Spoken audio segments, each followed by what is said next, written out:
worked closely with Reverend Dr. Martin Luther King Jr. during the famed Montgomery bus boycott of 1955. Theodora's community involvement continued after moving to Teaneck, New Jersey in 1960, where she played a major role in the successful integration of the Teaneck public schools and is cited for her efforts in the book Triumph in a White Suburb, written by Reginald Demerol.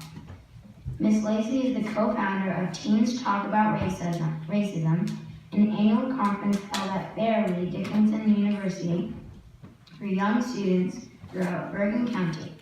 She presently serves as Vice Chair of the African American Advisory Board for Bergen County, Chair of the Martin Luther King Birthday Observance Committee of Bergen County, and Co-Chair of the Martin Luther King Monument Committee of Bergen County, which was responsible for the erection of a life-size statue of Dr. King in Hackensack, New Jersey.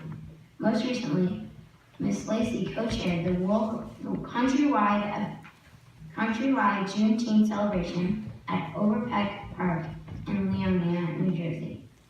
Theodora Lacey is a recipient of many awards, including the Teacher of the Year Award from the Teaneck Board of Education.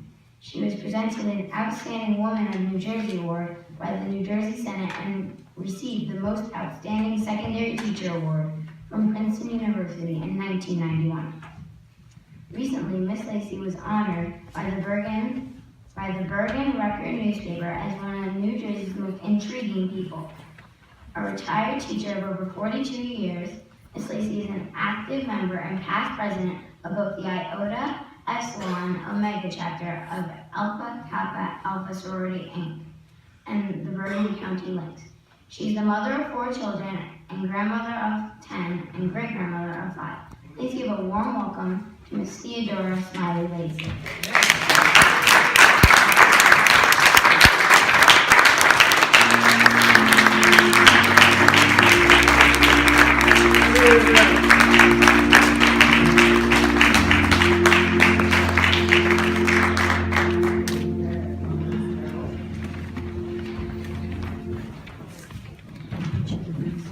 Good morning. Good morning. I am sure when Zachary was told that he had to introduce Theodora Lacey, he must have asked, who is that?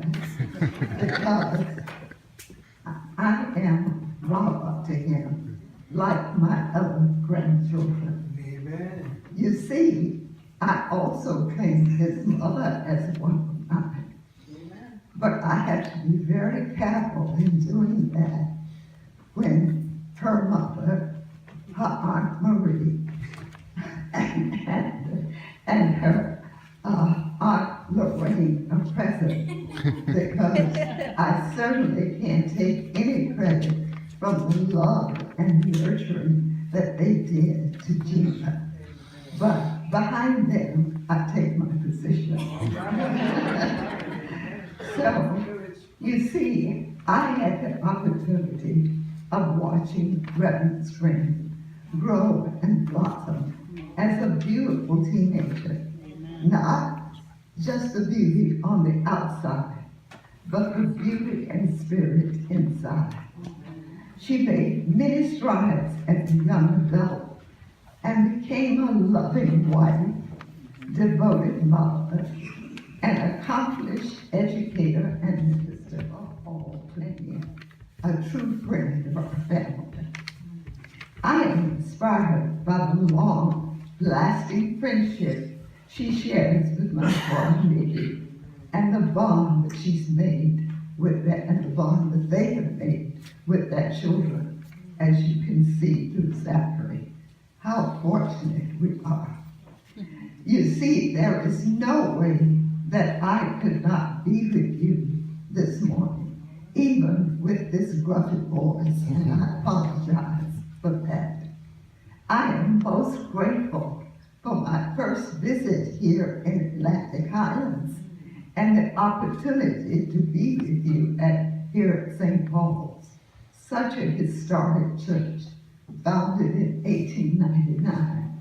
What a rich legacy. Your commitment to the community is definitely unwavering. And as I watch the young people perform today, I know that they will carry on your great tradition. With you and with them, the chains will be broken, the chains of poverty, discrimination, hatred, bigotry, unjust laws. Together, you will continue to make a difference. As we celebrate Black History Month, I'm reminded of those who think that no group should be singled out. Our history tells us that in 1926, an African-American scholar by the name of Carter G. Woodson found what was then known as Negro History Week. Born of slave parents and having to work in the farm to start high school until he was 20 years old. But because he studied so hard and he worked so diligently, he was able to complete all of his high school courses by the time he was 22. He went on to become the second African American to receive a PhD degree from Harvard University. Think about that. 22 finishing high school and then going on to get the highest degree that this country offers. Woodson was concerned about the lack of information recorded about African American culture.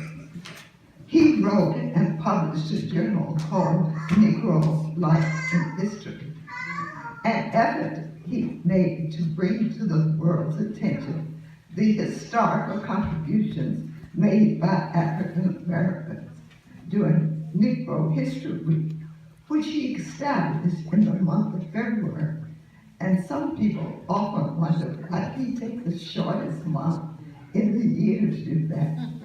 But he established this week between the birthdays of Frederick Douglass and Abraham Lincoln, two of our most important people who worked through the years to make difference in our lives.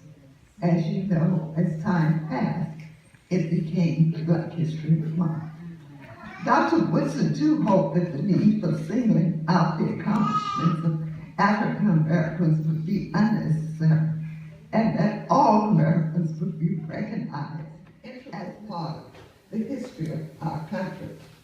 But the disparity continues to exist even today in textbooks, magazines, and news media. Just last year, in January, my local paper in Bergen County, called the Bergen County Record, published an extensive article on the life and work of Thomas Edison. We all know about Thomas Edison. Included with several pages of photos, Edison Black and his colleagues who worked with him.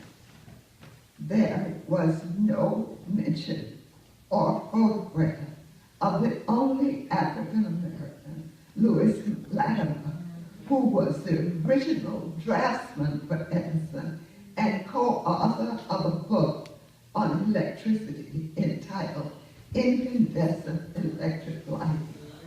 Louis Latimer helped to create the carbon filament that enabled the light that Edison had invented to continue to burn. Yet there was no mention of him at all. This is just one of many examples that clearly indicate that while we have come a long way, we still have a long way to go.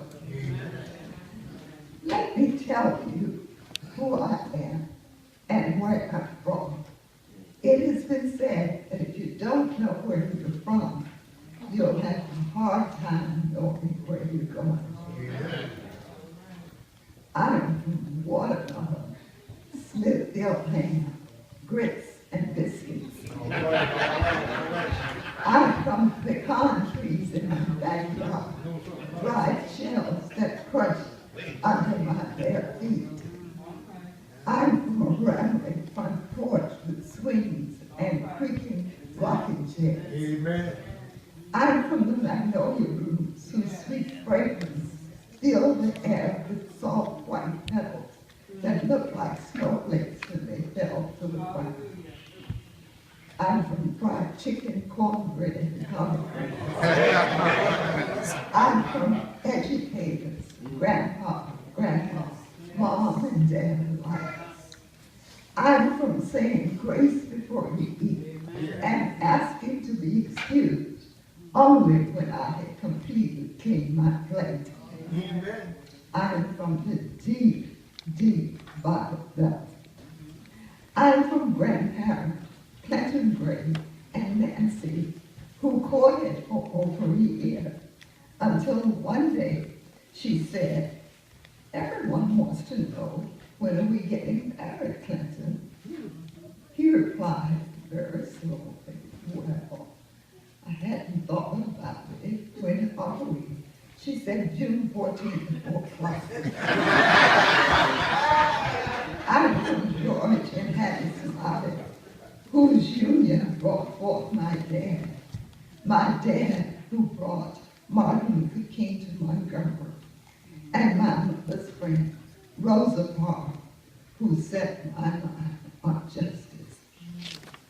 Perhaps this gives you a sense of who I really am and how far I have come, a long way from Alabama.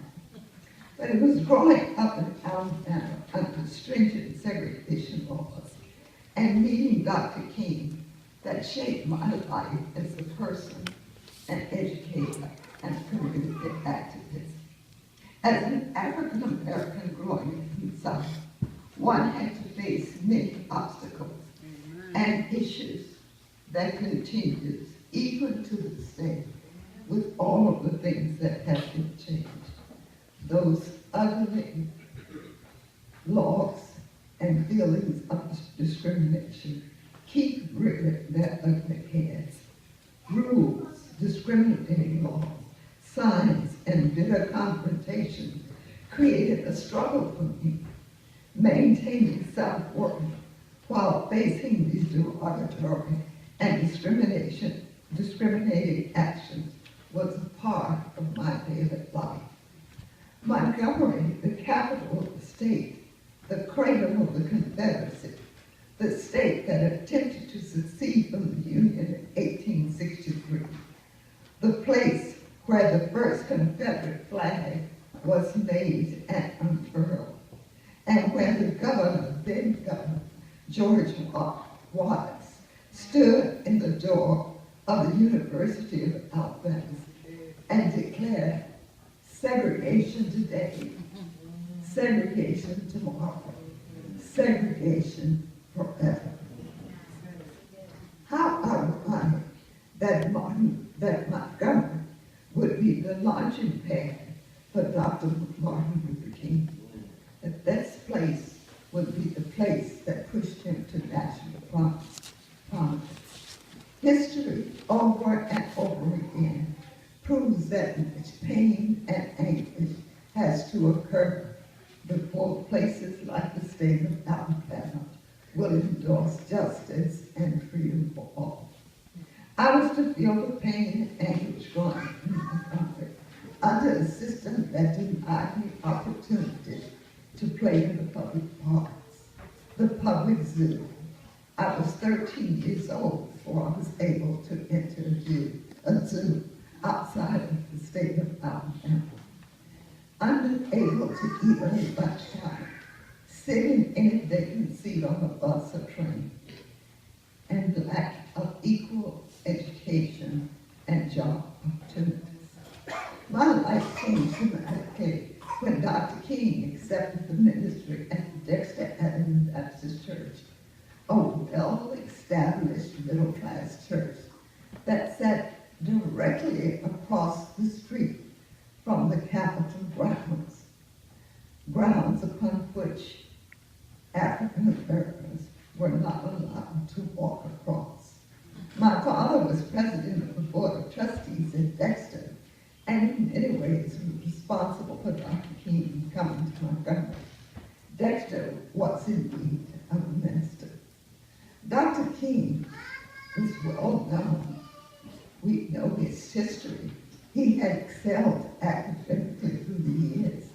finishing high school at the age of 15, college at the age of 19, and getting his PhD degree from Boston University at the age of 26. He was well equipped to do the job at Dexter, but everyone thought that he would be going back to his hometown of Atlanta and to become assistant pastor with his father at the Ebenezer Baptist Church. Having recently married to the lovely Coretta Scott King, who was a graduate student at Boston Conservatory of Music, he wanted to make a mark on his own. So he accepted the position instead of going back to Atlanta to be with his father and perhaps to be a professor at Morehouse College. He accepted the position to come to Montgomery. How fortunate for us. Dr. King became immediately involved in the community and in community activities. He was busy getting his church to become registered voters and developing a real conscience of being involved in the community. It sounds to me a little like what I'm sure St. Paul's has been through the years. So his presence was well known, and he worked diligently and tirelessly in the community. It is because of his presence that he was chosen to be the leader of the Montgomery Bus Boycott. You know the story of Rosa Parks and her refusal to give up her seat on the city bus in 1955. I've known Mrs. Parks all my life. She and my mother were very close friends. They were seatmates when they were in elementary school. And my mother used to like to tell the story about the times when the boys would come by and dip their braids in the inkwell. You see, they didn't have pens the way we have today. So they had inkwells on the desk. And then my mother said she would get up and chase the boys, but Mrs. Parks would just sit very quiet and dignified. She was that kind of a lady, even from childhood. Her refusal was that kind of a lady, even from childhood. Her refusal to move or to get up the seat on the bus was caused the beginning of the bus boycott. The removal of arrest and inhumane treatments of African Americans on public transportation was a regular occurrence. She was not the first to have been arrested and to have been in jail, and some were even beaten. But on that day, she politely refused to get up, and she said that you may do whatever you have to do. And of course, you know the story. Because the bus drivers were deputized and had guns, they were able to carry her off authority, and she knew that. But she was sitting in the section of the bus that was designated for African Americans, and she saw no need to get up and move, and she did not. This kind of occurrence had happened so many times when I was on the bus that I cannot begin to count. And I have witnessed a passenger's arm being caught in the bus because, you see, you'd have to give him money in the front of the bus, get off, and go to the back of the bus. And often before you could get on, the bus driver would move away. This happens so many times, especially with the elderly. As cruel as it was being asked to give up your seat, you were in the segregated section. It was physical harm and just inhumane treatment. Dr. King led the boycott for over a year with organized and consistent support of the many domestic workers and the young students who depended upon bus transportation to get back and forth to work and to school.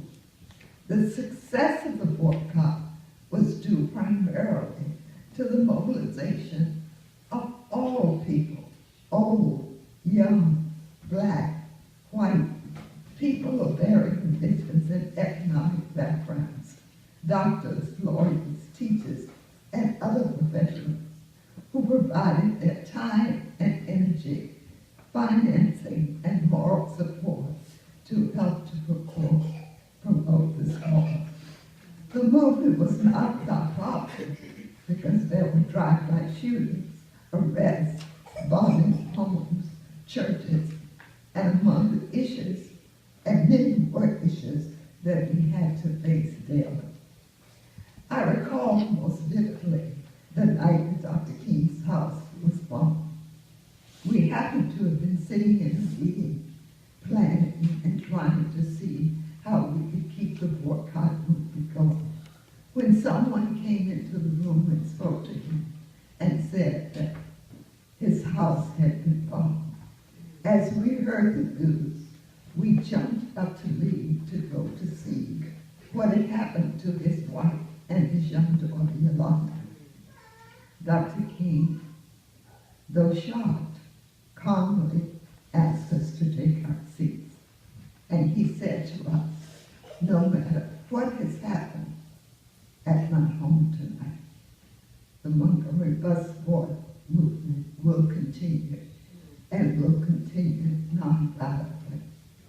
Well, I thought I understood the words nonviolent, but that night gave new meaning to me. If one could stand and continue to preach nonviolence without knowing whether that family had been destroyed or harmed, then I said this nonviolence idea is a powerful one. We finally reached his house, and when we got there, all of the furniture off the porch and then the living room of his house had been blown out to the streets. Soon after, many officials, all of whom were white from the town, Montgomery Council officials came. The television cameras came. Neighbors came. But many of the African Americans who came with guns and things to strike back at the person who had done this bombing on Dr. King's house. Even though they had been unarmed, they just could not understand why he would do this to his house. Upon finding out that Mrs. King and the baby were fine, Dr. King came out to the front and he said to the crowd, put away your weapons. We will win this movement. We will get rid of the segregation on the buses non-violently. The white council member also spoke, and he said to the crowd, don't worry, we'll find the person who did this.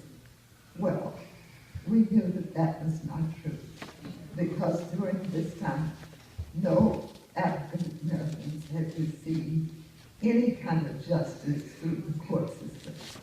My father was standing next to Dr. King, and he was so incensed. He said to the councilman, we're not worried about the person who threw the bomb. We are concerned about the laws that you make, that you, the city officials, make, that create this kind of atmosphere, that gives the feeling of opportunity for this kind of thing to happen. I was so proud of my father, but also frightened that he may have been harmed because African Americans were not supposed to speak up to whites in Alabama. Well, you know the end of the story. It was successful, and after over 381 days, the boycott ended. And not only were buses in Montgomery desegregated, but finally the Supreme Court ruled that segregation on public transportation was unlawful. And so all over the South, desegregation began. Dr. King said, we came to see that in the long run, it is more honorable to walk in dignity than to ride in humiliation. decided to substitute tired feet for tired souls and to walk the streets of Montgomery until the sagging walls of injustice had been crushed to the ground. Because of Dr. King's successful leading in Montgomery, he was called all over the country to aid people experiencing discrimination in housing and jobs all over the country.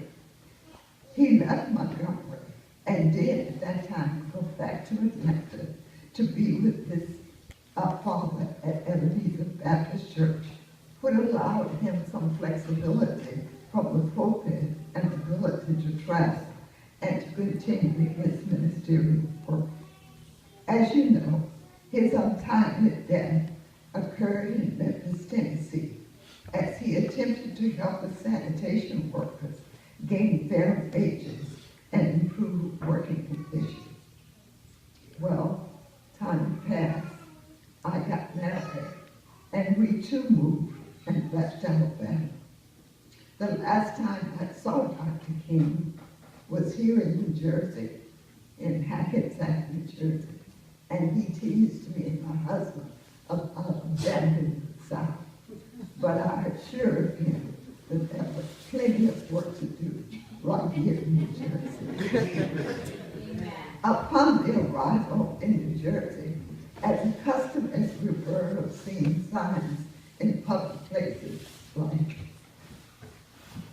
blacks and whites separate water fountains, blacks and whites separate restrooms. There were signs that greeted me as I moved into New Jersey. These signs, though not the same, had the same intent, and the signs read, "Not wanted here, not for sale, have you looked elsewhere?" Black families had lived in Teaneck on the border of Teaneck since the 30s, but it was not until the 50s that blacks began to move into this predominantly all-white town. It had been known, for example, in 1949 as the model U.S. city. It was then 99.4% white. But as blacks and other ethnic groups began to come in, it created concern. The problem of discrimination in the workplace and education had been with us since slavery.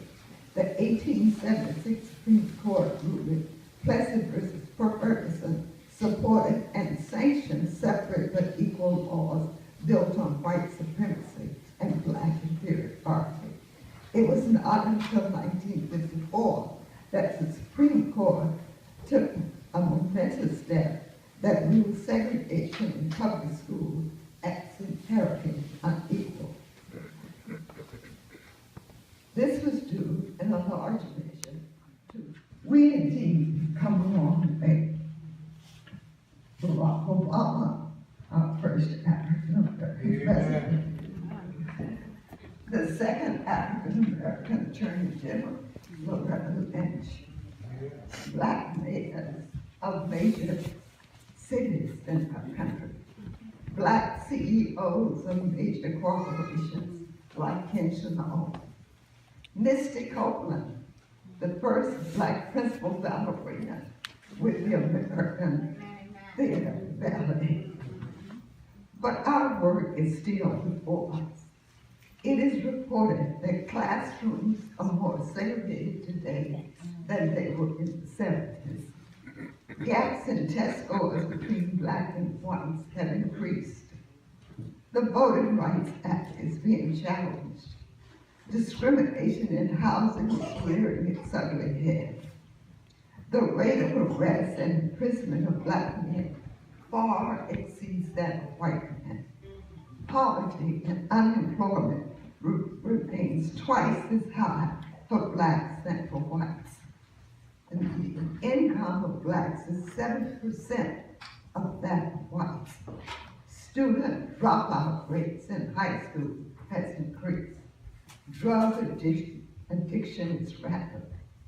Can we believe in 2016 the unspeakable trauma that is occurring in Flint, Michigan today. But let us not despair. We can make a difference. We can bring about equality and justice if we do our job well today. Amen. We must stay in school. We must take advantage of every opportunity afforded us. We must provide opportunities and reach back and bring someone along. We must vote as soon as we can, as we're eligible, and continue to vote to put people in office who can help to bring about change in our lives. We must teach, preach, and live by the very same principle that led to the success of the Montgomery bus boycott. We must have the courage to speak out, take nonviolent action, promote understanding and tolerance, and above all, hold on to our faith. As we know from Paul's writings in 2 Corinthians, for we walk by faith, not by sight. Amen.